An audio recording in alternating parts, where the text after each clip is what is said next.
The member for North Sydney on indulgence.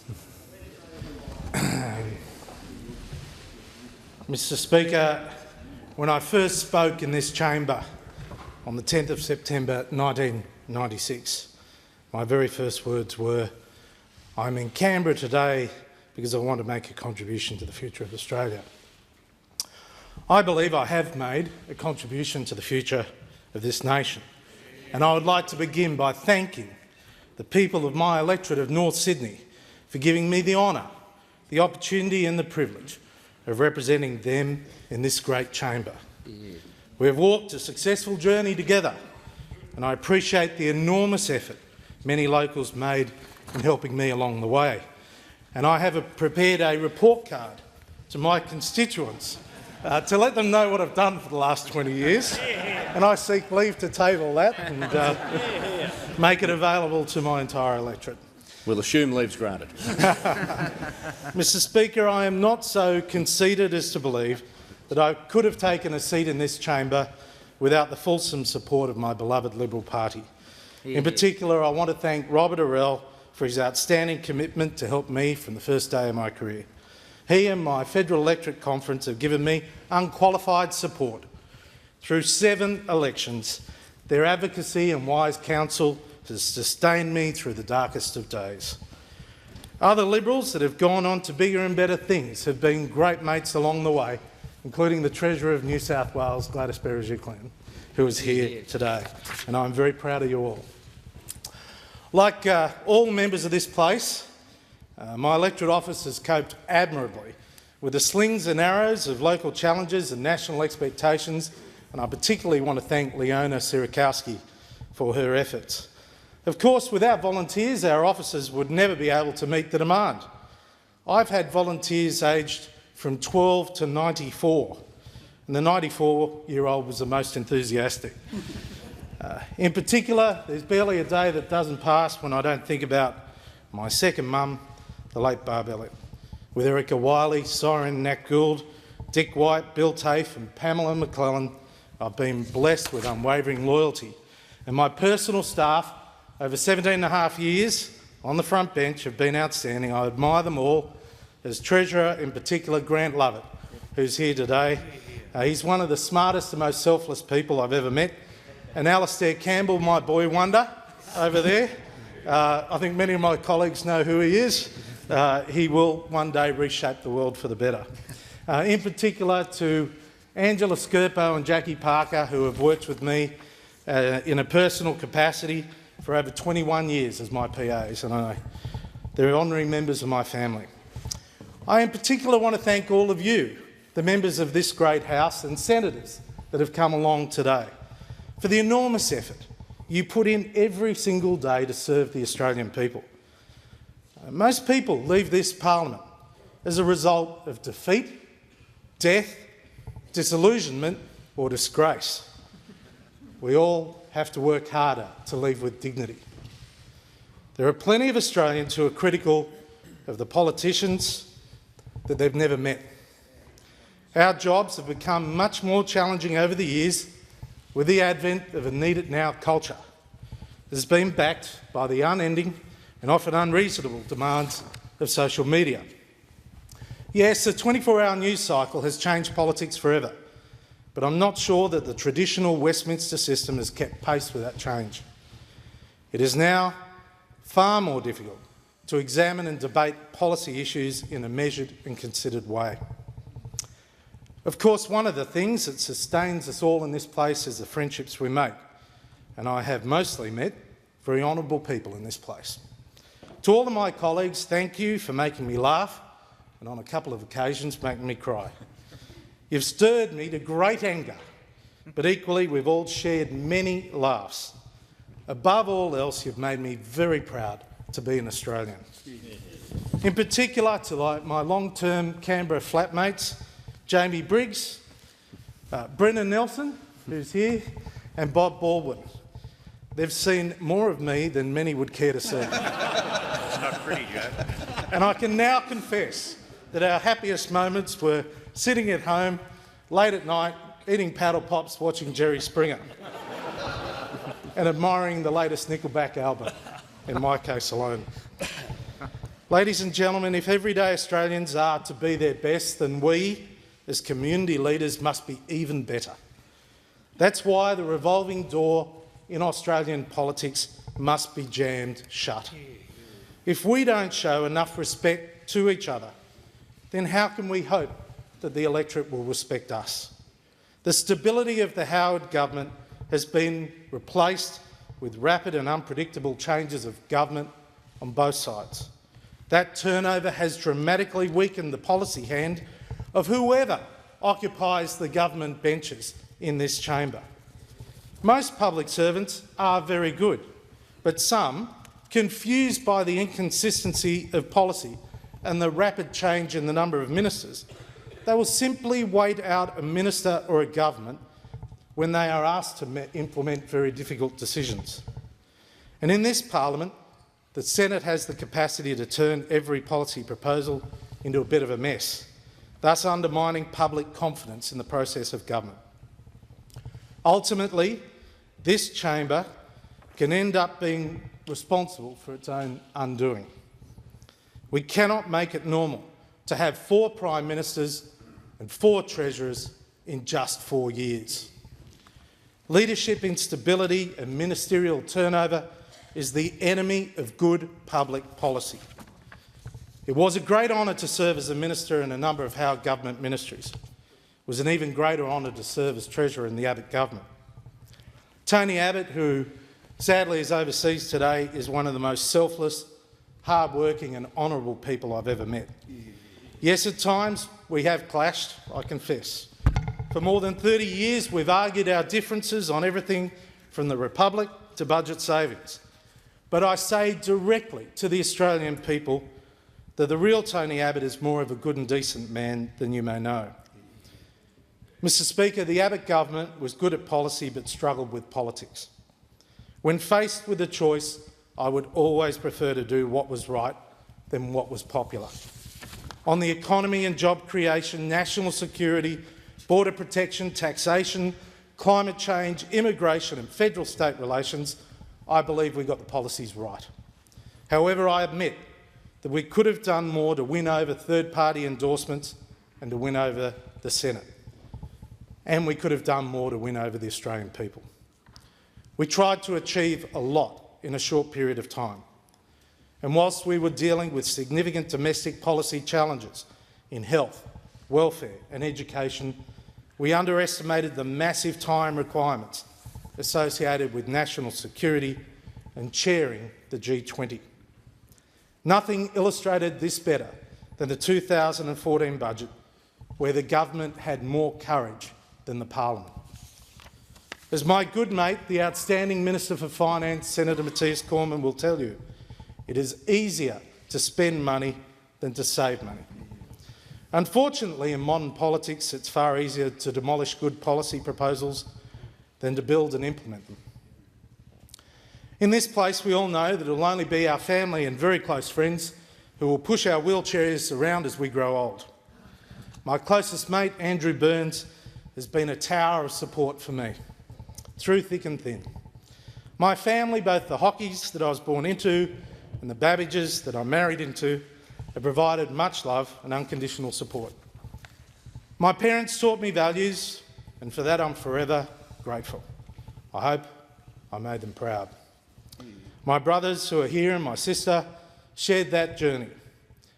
Mr Speaker, I grew up in a house full of integrity. There was no back door you could sneak out of with a temporary leave pass to be disloyal or dishonest for just a few days. Growing up in a small business family, I learnt that the reward will come as a result of hard work and innovation. In particular, you should never, never, ever put your honesty or your integrity up for sale. I was taught by the Jesuits that it's better to serve than be served, to be a man for others. And it would have been impossible for me to serve in this place without the support of my wife, Melissa, and our children. You know, last Monday was Iggy's 6th birthday, and I've missed every single one of his birthdays. I won't miss another one. On the day I got married, I officially joined the men that bat above their weight club. And I was heavier then. For more than 20 years, Melissa has earned the majority of the income, paid the bills, paid the mortgage, given birth to our children and raised the family. I suppose she's probably asking, why did I bother? She ran a global business and suffered my long absences from home. My wife, like all of your wives, husbands, partners, well, my wife was a conscript to politics, I was the volunteer. Yet her counsel has been wise and her loyalty has been fierce. She shares my value and well exceeds my capacities.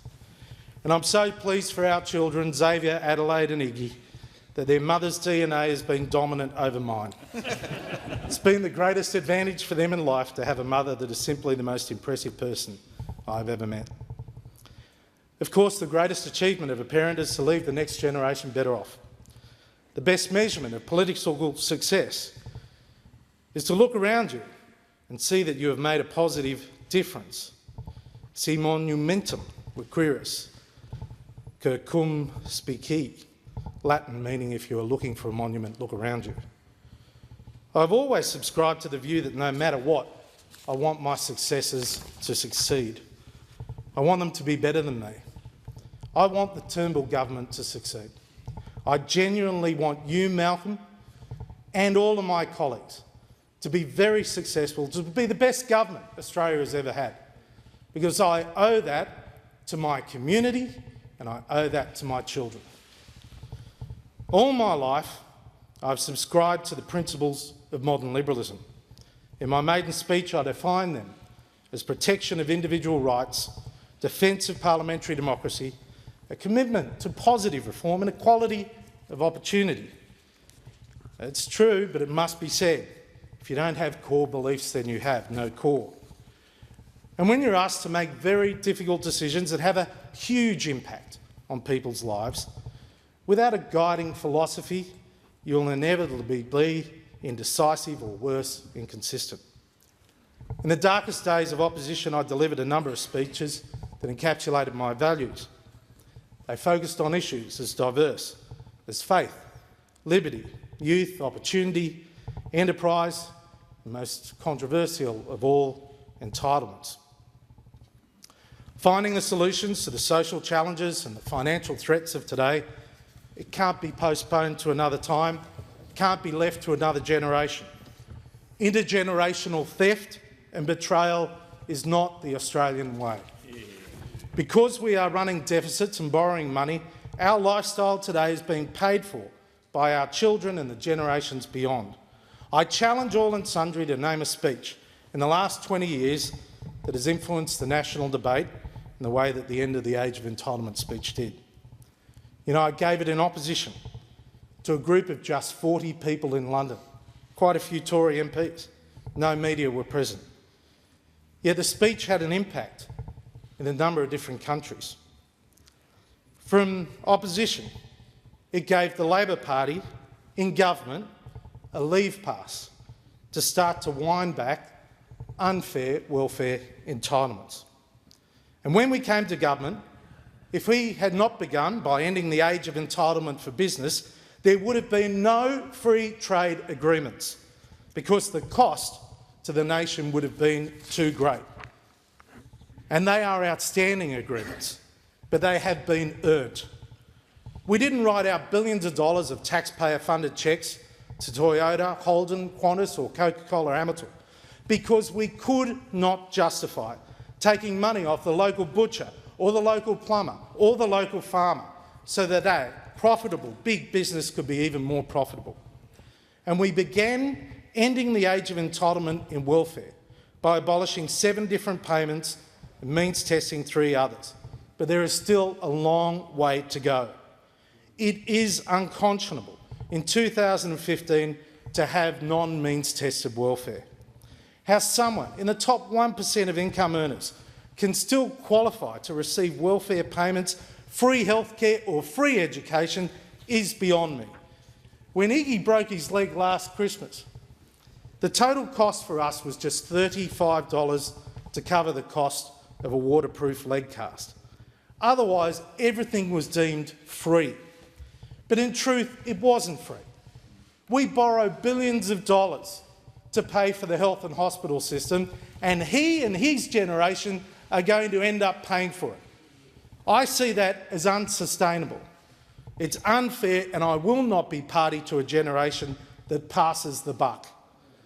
What we have to do is live within our means.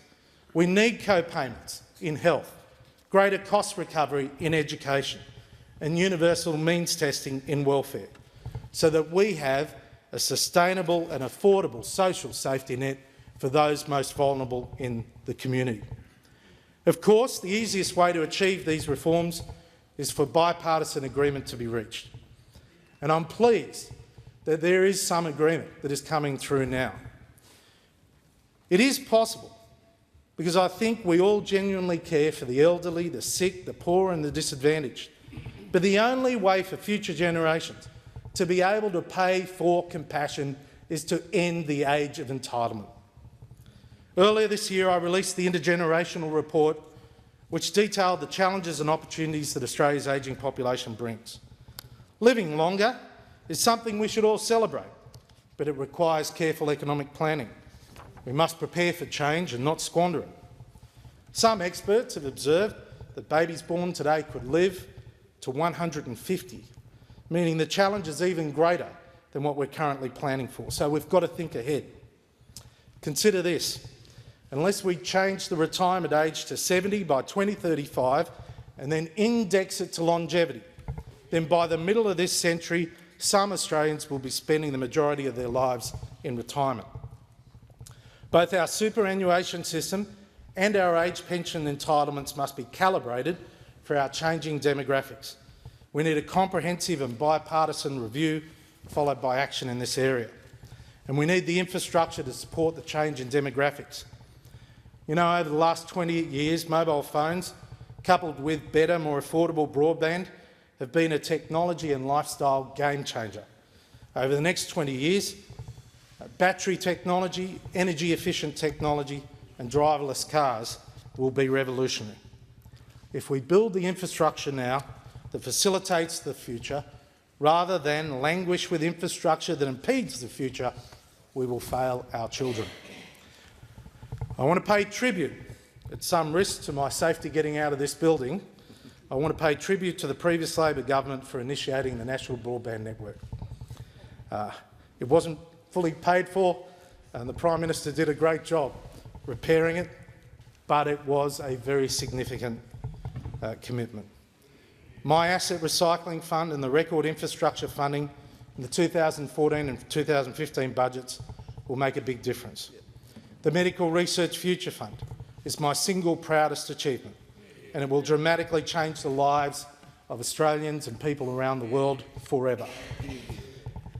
But of course, we need to pay our way for this new social and economic infrastructure. For example, for 20 years, I've joined with the member for Greenlaw to fight for Badgerys Creek Airport. At long last, it seems to be happening, but it will only truly happen if it is fully funded. As Treasurer, I started work on this and had policy approval for a levy on traffic movements at Kingsford Smith Airport. That locked in the funding for a fair income Badgerys Creek Airport and fast-tracked transport services to Western Sydney to match. I sincerely hope it goes ahead. And our soft infrastructure is crucial as well. The financial system inquiry I initiated ensures we have the best financial system in the world. And I'm very proud of it, and I'm very pleased that the Turnbull government has embraced it. The competition policy, which I initiated, policy inquiry, which I initiated in opposition, and it had the support of the indefatigable Bruce Bilson, member for Dunkley. Well, that is a positive new direction for commerce in Australia. And we are the only government that had the courage to introduce the most significant changes to our foreign investment regime in 40 years. I make no apologies for being the first Treasurer to have the courage to properly enforce the divestment powers in the Act. But ultimately, if you want to be more innovative and competitive, we must have an industrial relations system that's contemporary and a tax system that is fair. John Howard always loved giving me the easy jobs, so I was very enthusiastic when he gave me responsibility for work choices. I relished the chance. Yes, work choices did go a little too far, and the fairness test was too late. But I'm afraid Labor went too far the other way, and we have a structural imbalance in our workplace relations system that does cost Australians jobs, and better paying jobs at that. The current structure of penalty rates is profit murder for small business, particularly if they're competing on a digital platform. It also drives consumers to buy their goods offshore. Mr Speaker, our taxation system needs reform for the 21st century economy.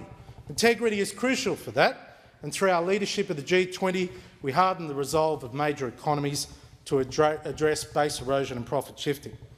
In the 2015 budget, I released legislation that goes after profit shifting by multinationals, with what would now be regarded as the strongest laws in the world. I also managed to carry the states, no mean feat, Gladys, on GST reform that ensures our offshore suppliers charge the GST and are not disadvantaging Australian-based businesses.